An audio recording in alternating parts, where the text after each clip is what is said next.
ನಾವೇನಾದ್ರೂ ಎಲ್ಲರೂ ಒಟ್ಟಿಗೆ ಸೇರಿದಾಗ ಏನಾದ್ರೂ ಒಂದು ಹೊಸದಾಗಿ ಮಾಡ್ತಾನೆ ಇರ್ಬೇಕು ಅನ್ಸುತ್ತೆ. ಹಾಯ್ ಎವ್ರಿವನ್, ಎಲ್ಲರೂ ಹೇಗಿದ್ದೀರಾ?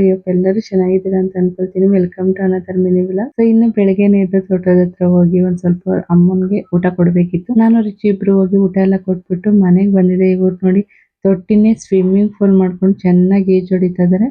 ಇನ್ನು ನಮ್ ದೊಡ್ಡಮ್ಮರ ಮನೇಲಿ ಒಳಹಣ್ಣ ಆಗಿದೆ. ಸೊ ಒಂದ್ ಸ್ವಲ್ಪ ಅದ್ರ ಕೆಲಸ ಎಲ್ಲ ಮುಗಿಸ್ಕೊಂಡು ನೆಕ್ಸ್ಟ್ ಯಾಕೋ ತಂದೂರಿ ಚಿಕನ್ ತಿನ್ಬೇಕು ಅನ್ನಿಸ್ತಾ ಇತ್ತು. ಸರಿ ಇನ್ನೇ ಹಾಗೆ ತಿನ್ಬೇಕು ಅಂದ್ಮೇಲೆ ತಡ ಮಾಡಬಾರ್ದು, ತಿನ್ಬೇಕಷ್ಟೇ. ಸೊ ಸರಿ ಅಂತ ಅಂದ್ಬಿಟ್ಟು ಇಲ್ಲೆಲ್ಲ ಒಂದು ಕೋಳಿನ ಫುಲ್ ಉಂಡೆ ಕೋಳಿನ ಹೊಡ್ಸ್ಕೊಂಡು ಬಂದು ಕ್ಲೀನಾಗಿ ಎಲ್ಲ ಕಟ್ ಮಾಡಿ ಕೊಟ್ಟಿದ್ರು. ಸೊ ಚೆನ್ನಾಗಿ ತೊಳೆದು ಅದಕ್ಕೆಲ್ಲ ಏನೇನು ಮಸಾಲೆ ಬೇಕು ಅದನ್ನೆಲ್ಲ ಹಾಕೊಂಡೆ. ಸೊ ತುಂಬಾನೇ ಚೆನ್ನಾಗಿತ್ತು ತಂದೂರಿ ಚಿಕನ್ನು. ಮನೇಲೇ ಆರಾಮಾಗಿ ಮಾಡ್ಕೊಳ್ಬೋದು. ಮಸಾಲೆಗೆ ಏನೇನೆಲ್ಲ ಹಾಕಿದ್ದೆ, ತಂದೂರಿ ಚಿಕನ್ ರೆಸಿಪಿ ಬೇಕಿತ್ತು ಅಂದರೆ ಹೋಗಿ ಒಂದ್ಸಲ ಕಾವ್ಯ ಸಿಗಸ್ ಕನ್ನಡ ಬ್ಲಾಗ್ ಯೂಟ್ಯೂಬ್ ಚಾನಲ್ನಲ್ಲಿ ವಿಸಿಟ್ ಮಾಡಿ ನೋಡಿ. ಪೂರ್ತಿ ರೆಸಿಪಿನ ಮಾಡಿ ತೋರಿಸಿದ್ದೀನಿ. ಹಾಗೇನೆ ಒಂದಷ್ಟೊತ್ತು ಕಾಮಿಡಿನ ಮಾಡಿಕೊಂಡು ಆಚೆಗಡೆ ಕೆಂಡದಲ್ಲಿ ಅಂದರೆ ಬೆಂಕಿಲಿ ಸುಡೋಣ ಅಂತ ಅಂದ್ಬಿಟ್ಟು ಇಲ್ಲೆಲ್ಲ ರೆಡಿ ಮಾಡ್ಕೊಳ್ತಾ ಇದ್ದೀವಿ. ಸೊ ಹಿಂಗೆ ಎಲ್ಲರೂ ಒಟ್ಟಿಗೆ ಇದ್ದಾಗ ಈ ರೀತಿ ಏನಾದರೂ ಒಂದು ಕ್ರಿಯೇಟಿವ್ ಆಗಿ ಮಾಡ್ತಾ ಇದ್ರೆ ಏನೋ ಒಂಥರ ಖುಷಿ ಅಲ್ವಾ.